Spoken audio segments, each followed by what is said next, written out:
Everything CG101. For this video, I got my Drew McIntyre and Seth Rollins shirt on because we're talking about WWE Clash at the Castle 2024 in Scotland, alright? So that is happening tomorrow morning, and I still have not uploaded my predictions for it. That's, again, I should have done this. I should have done this because I already had the match card like 2 weeks before. I already knew what was going to happen almost, and then we probably got a confirmed match card by Monday. I should have made my prediction video. I could have updated it. But it's just a laziness, you know, the summer laziness. I said I was going to make 3 videos a day. I don't think I've been fulfilling that promise, but I got WWE 2K24, so we're gonna be expecting some amazing content from there. My GM in 2K24 is confusing, so let me get used to the game first, and then I'll be uploading some banger videos. All right. But anyways, now let's go ahead and talk about Clash of the Castle real quick. So we have a 5-match PLE match card, which sucks because it should just be 5 matches for the gimmick PLEs like Money in the Bank or Royal Rumble. But instead, we got 5 matches for Clash at the Castle, which should be 6 matches at the minimum. 7 would be cool too.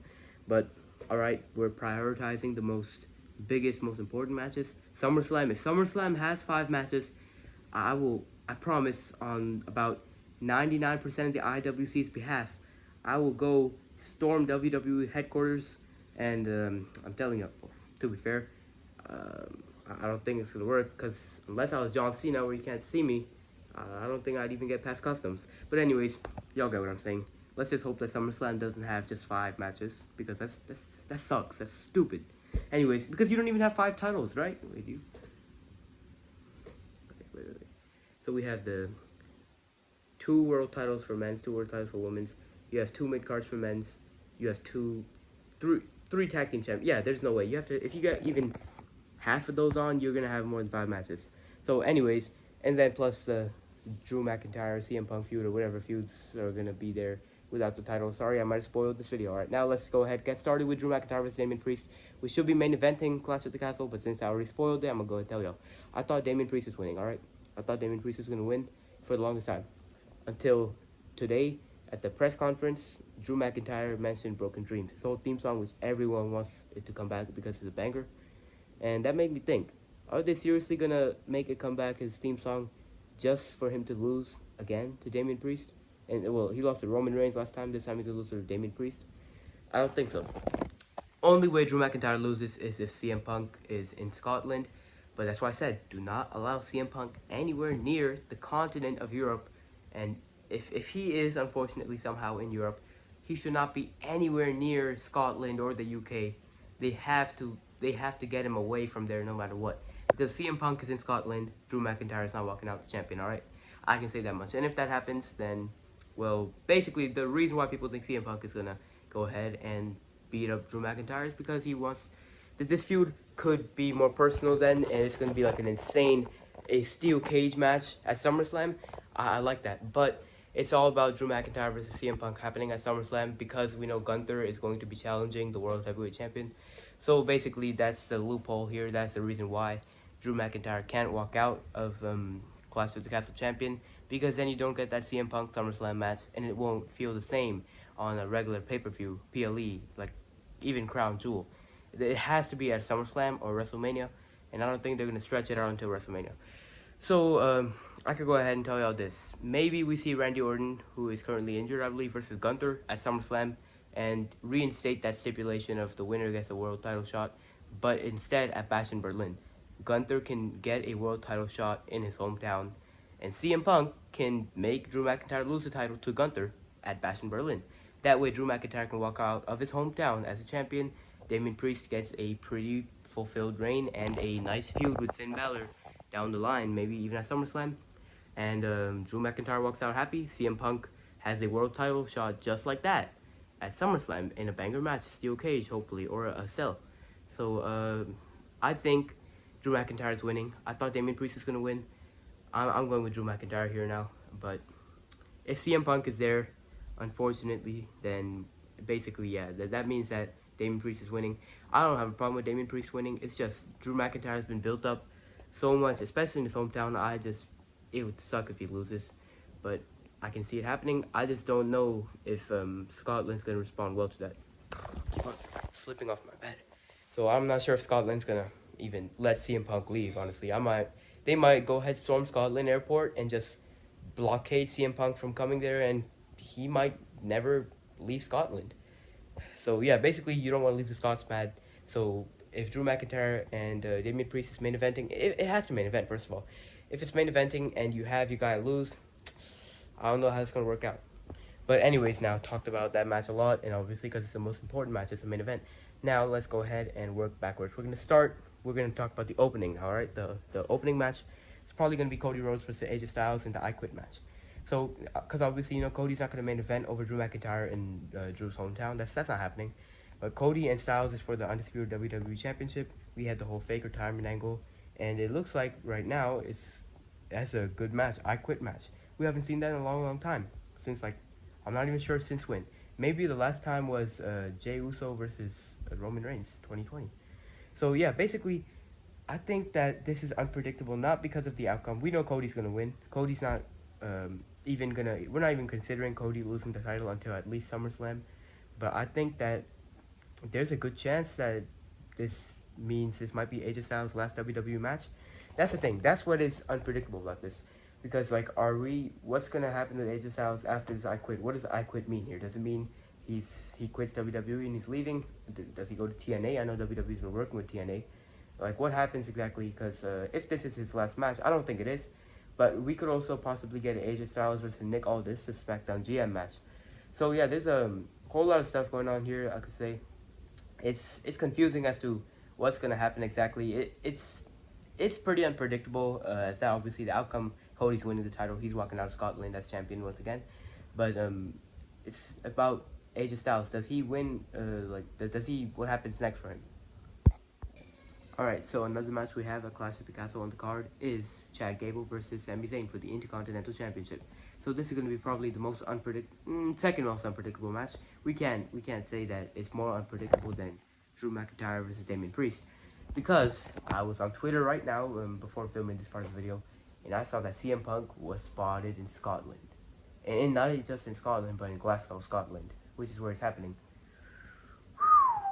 Tomorrow it's going to be crazy for either Damian Priest or Drew McIntyre. One of them is not going to go home happy. And it might be Drew McIntyre now. I'm not changing my prediction. I still think Drew wins. But now let's talk about Sami Zayn versus Chad Gable. So I think this match is going to be pretty unpredictable only because, I mean, we already know that Chad Gable is going to be the one to inevitably dethrone Sami Zayn for the Intercontinental Championship. It's not about where, it's not about like, wait, I feel like I did it wrong.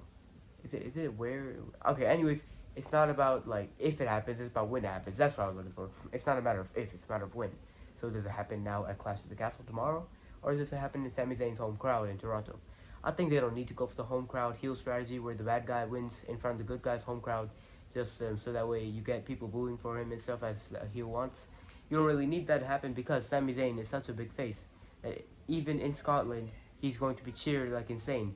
And if Chad Gable beat him, he's going to get heat as a heel. It doesn't have to be in his hometown.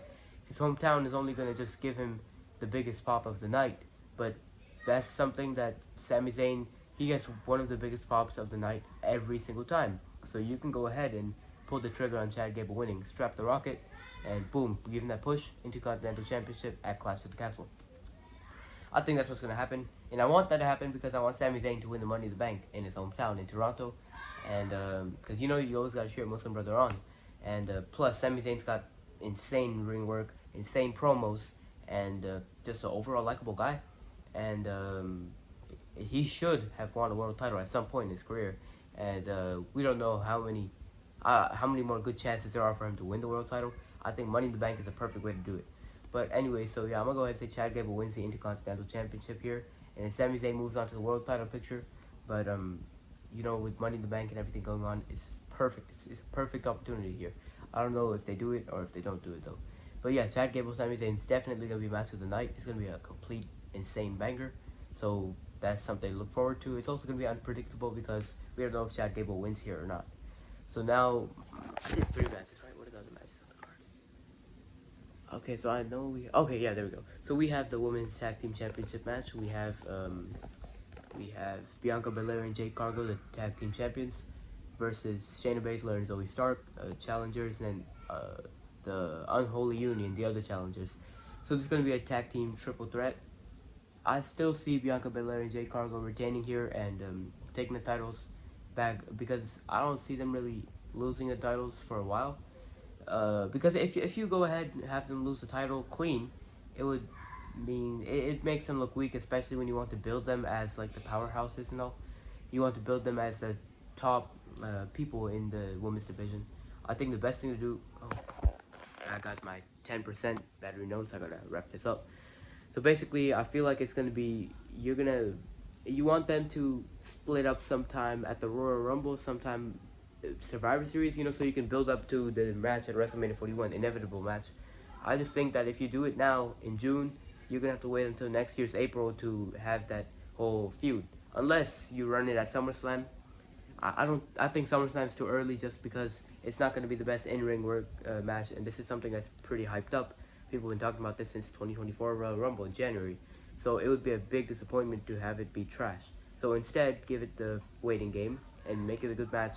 So wait it out until WrestleMania 41. Have them hold the titles until the Royal Rumble or Elimination Chamber or Survivor Series. And then you start the build where one of them turns heel. I'm not sure who.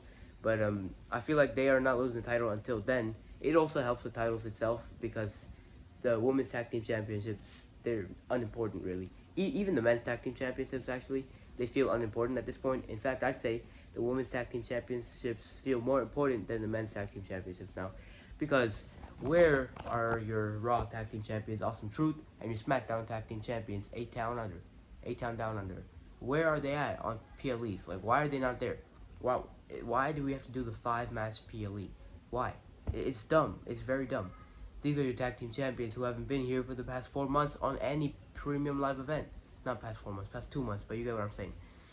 So it sucks not to have them there. It devalues the titles. But yeah, so my prediction is Bianca Belair and Jade Cargill walk out of Scotland as champions. And the final match, I still don't remember what it is. Oh, okay. No, it's a women's world champion. No, not world champion. Women's WWE Championship match. It's basically a world championship. It's the same thing. But yeah, so the SmackDown Women's Championship, Bayley versus Piper Niven. I mean, I feel like there's not really been enough build or enough story to say that Piper Niven's gonna win here. She was there because her hometown is Scotland, and it was so yeah, basically just to give her a title shot in her hometown. But that means that every single Scottish wrestler is going to lose if Drew McIntyre doesn't win. But if Drew McIntyre wins, then that makes up for all the Scottish wrestlers losing, because no one really would care about it that much. But Drew McIntyre is the one that everyone has their eyes on, because that's a match that everyone is like, okay, this is unpredictable. This could go either way. This could go good. This could go bad. But yeah, I think that Bayley is going to retain her championship over here.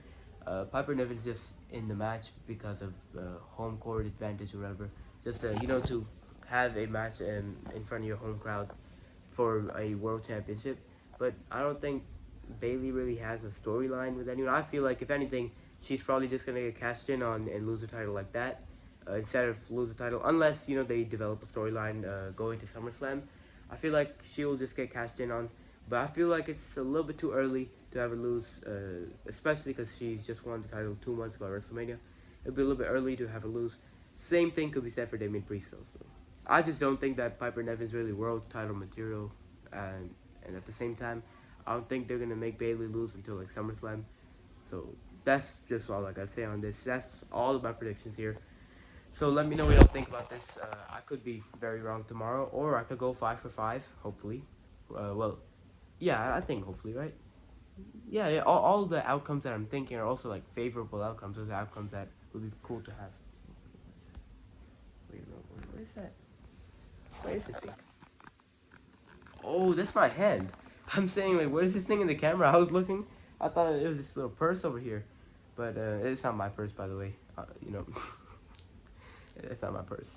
It's my aunt's purse. But anyways, so yeah. My hand is over there. I'm like, what is that white thing over there? Alright. Anyways, now, leave a like. Hit the like button. In fact, go ahead. Smash the like button. Give it a little Superman punch. Give it an RKO. Whatever you need to do to it. Make sure you hit the like button. Make sure you hit the subscribe button. And if you got time, click notifications on so you never miss a video. And I'll see you guys next time.